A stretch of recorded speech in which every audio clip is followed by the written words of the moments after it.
close down the music a little bit, and hopefully we can spotlight over to me. I'd like to thank everybody from Australia and New Zealand, members and new to Meet Business Women, for a little mini virtual conference that we're hosting today with our Trans-Tasman sisters over in New Zealand for Meet Business Women, both Australia and New Zealand.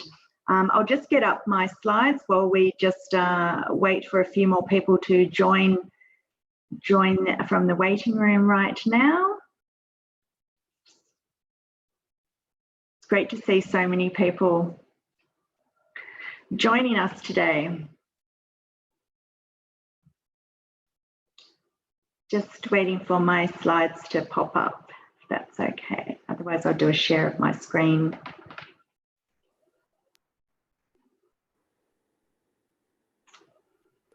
Alrighty, if we can go to the first slide. Thanks, Brendan.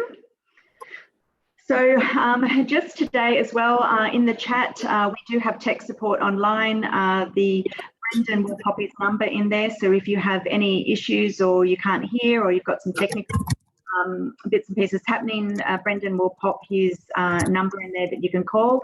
If I can ask that everybody is also on mute so there's no background noise as we talk through, that would be fantastic. But as we go through, if you've got any questions, if you want to do any chat at the end, there'll be some time between each of the speakers for a little Q&A as we go. I would like to acknowledge the territory partners for Meet Business Women in Australia and New Zealand. Firstly, also to introduce myself, my name is Catharine Heffernan. I'm the chair of Meet Business Women Australia Committee, and I'm also the General Manager of Communications at AMIC, Australian Meat Industry Council, which is the Australian territory partner for Meet Business Women. And I also acknowledge the New Zealand territory partners in Meat Industry Association of New Zealand, Beef and Lamb Limited and Beef and Lamb New Zealand Incorporated. Next slide, thank you. I would also like to acknowledge our global strategic partners. A number of them are listed here. For Australia, we've also recently welcomed Coles. So a huge thank you to our global strategic partners. If anybody on the call is interested in becoming a strategic or a country member, please reach out at any time. The next slide, please. I also just want to mention a couple of masterclasses that are coming up. Meet Business Women members get access to monthly masterclasses. All of them are available on the website, but for Australia and New Zealand, we've been running a couple of free ones just to kick off because it's been a quiet year with COVID. So a couple of weeks ago, we had the amazing Brit Spiro, and on the 2nd of December, we've got Ollie Lelivre from Humans of Agriculture. So look out for an invite that'll be coming your way for that free masterclass. Next slide, thank you.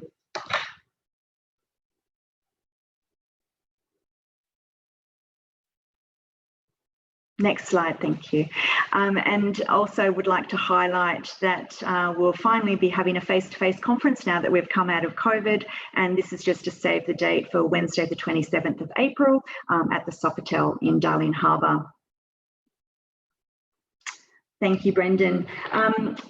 Moving on quickly, we've got quite a tight little schedule with some amazing speakers today. So firstly, I'd like to thank Laura Ryan, Margot Andre and Julia Jones for taking the time out of their schedules to join us today. First up on the program, we have Laura Ryan. Due to the time difference in the UK, Laura has pre-recorded a presentation today around making global change. Laura is an expert in global networks and driving transformational change across the agri-food sector. She has a first-class honours in marketing and a master's in management, and has also achieved chartered marketer status via the Chartered Institute of Marketing. Up until 2019, Laura was a Sector Strategy Director for Beef and Lamb Board at Agriculture and Horticultural Development Board. She led the strategic review for the beef and lamb sector in England by identifying key challenges and opportunities to deliver long-term growth. Laura has since set up a global portfolio of work across the meat sector through the launch of Lab and Park, which is her own consultancy business. And she works with levy boards, government and commercial companies to achieve greater success through improved industry insight, connectivity, business development, marketing and communications. Last year saw her co-found the Trailblazing Global Meat Alliance initiative, along with Ashley Gray, who is on our call today, which is on a mission to connect the fragmented global meat industry by sharing the best insight and developing joint programs that will positively impact consumer behaviour worldwide. Laura is the founder and global chair of Meat Business Women, which launched in 2015 and now operates across UK, Ireland, Australia and New Zealand. Due to the time difference in the UK, as I mentioned, Laura has pre-recorded her presentation today, which is on making global change. While Laura is not with us to take questions at this time, we do invite you to put any questions to Laura in the chat, and we'll facilitate those and circulate back post-event. So thank you. We'll go to Laura's presentation. Hi, I'm Laura Ryan, founder and chair of Meat Business Women. I am absolutely delighted to be at today's Trans-Tasman event. I would even be more delighted if I could be seeing you all in person, and hopefully that will happen in the next year or so. I can get back out to Australia. I was lucky enough to be in Brisbane at the last in-person event hosted by AMIC in 2019, and it was just absolutely fabulous to see the passion and warmth in the room for Meat Business Women. So thank you so much for your support, and I'm really excited to have the opportunity to chat to you today about making global change, and to chat to you about my journey so far, and also the journey of Meat Business Women and the role that you play within it. So without further ado, let me share my screen. And let's make a start.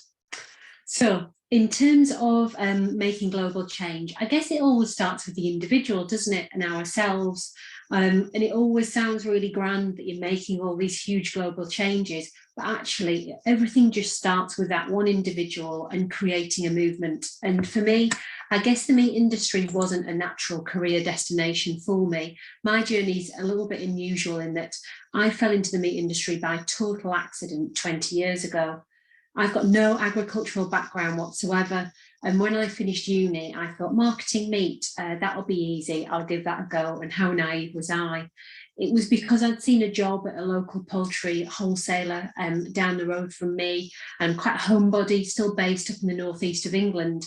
And I thought, yeah, that's fine. I'll give that a go. But actually, as a child, I didn't even like going in the butcher's shop. I didn't like the smell. So when I chat to my friends, they think it's really weird what I do in terms of working with the meat industry.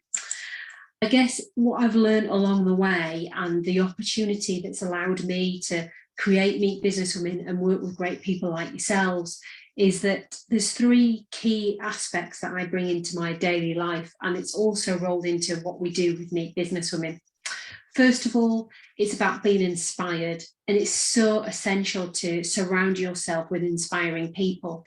That can be across both personal and professional network, but making sure that you're being inspired by others will help drive you forwards and help keep that momentum going. The second personal outtake I wanted to talk to you about was about being curious, and this is something that I've really learned along the way. And whenever I chat to anybody in the meat industry, and it can be the most senior person, or it can be a young grad just starting out, everyone always says they learn something new every day. And I think that's why I particularly like our sector, that the passion and pace and the opportunity to learn something new every day is absolutely fantastic.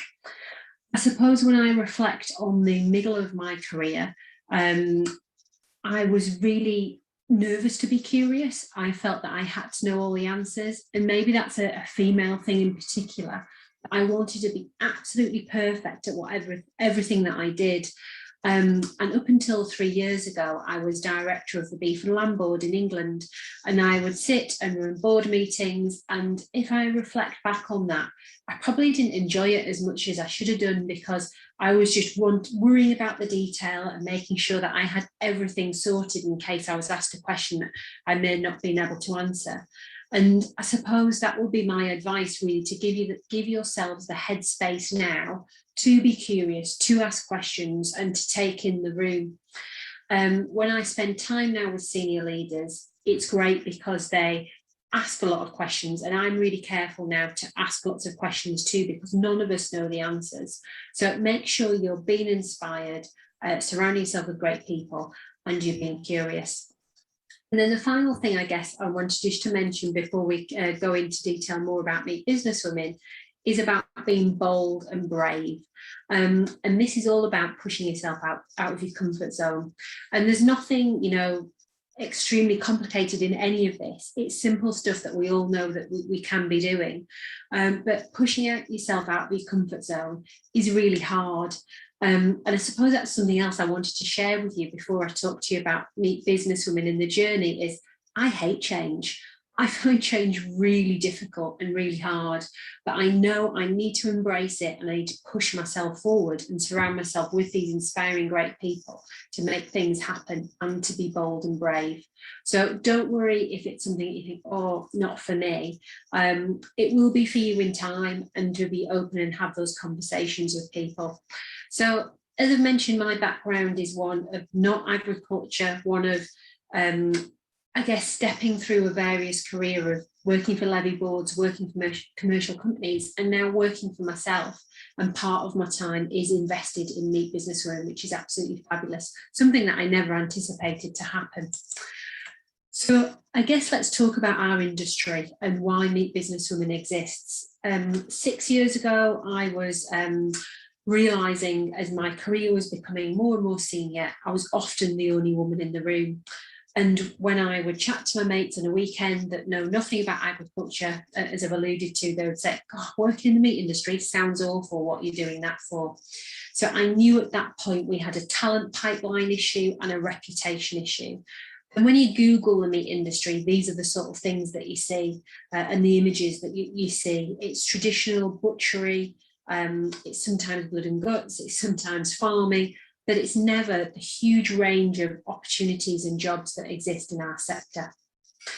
The picture in the middle there is an abattoir in England, and I was chatting to one of the women that work there, and she was telling me this story about her child that goes to the local school, and he was told if he didn't stick in at school and if he didn't do well in his exams, then he was going to end up working at the abattoir, unbeknown to the teacher that the child's mother worked there. And I think that's the challenge we've got, isn't it? It's the reputation of our industry, not that the limited jobs that exist, but also it's a potential career destination for folks that haven't done particularly well at school. And that's something that we need to change and make it the destination for any talent, whatever background you're coming from and wherever you are on that academic scale. For me, it's been an amazing career and offered me huge potential. And, you know, coming out to Australia and meeting the amazing community down there is something I would never have had the opportunity to do if I'd ended up in another sector. So it's one that we need to champion for sure. So let me take you back 6 years ago, and there's me in my orange dress, and I have to say I've never been so nervous in my entire life. I booked this room in London on my credit card and reached out to a few of my network and said, do you want to come along and do you want to talk about the meat industry? And at that point, as you can see from the slide there, women in the UK meat industry, I didn't even know what we were to call ourselves. And I just knew that I was so passionate about the sector and I wanted to see if other folks were passionate too. And what I felt from that room was a huge amount of passion and a huge amount of drive to connect. And I wanted to connect with other women in our sector that I've not had the opportunity maybe to spend time with. If I'm to be really honest with you, if a networking group had existed, I would have just gone along to that event very happily and done some networking. I wasn't looking to set up the global juggernaut that Meet Business Women has become and the amazing change maker Meet Business Women has come. And I suppose that's one of the call outs I really wanted to take time to reflect on today, that you may well stumble across something in your job or as a personal passion, that is going to make change, be it on a small national or international level. And I think you may not realise the amount of scale that that could potentially have, and don't be daunted by it. If it's something that you really want to do, go for it, would be my advice. And I suppose that's one of the things that has driven Meet Businesswomen over the last 6 years. Also for us, it's been really important to have a clear business plan and a clear vision and mission. And we really invested heavily in this 2 years ago as the organisation grew, to be really clear on what it was we were trying to achieve. So let me tell you that, and I know some of you will know already, but a bit of a reminder, and I suppose it's particularly pertinent at the moment.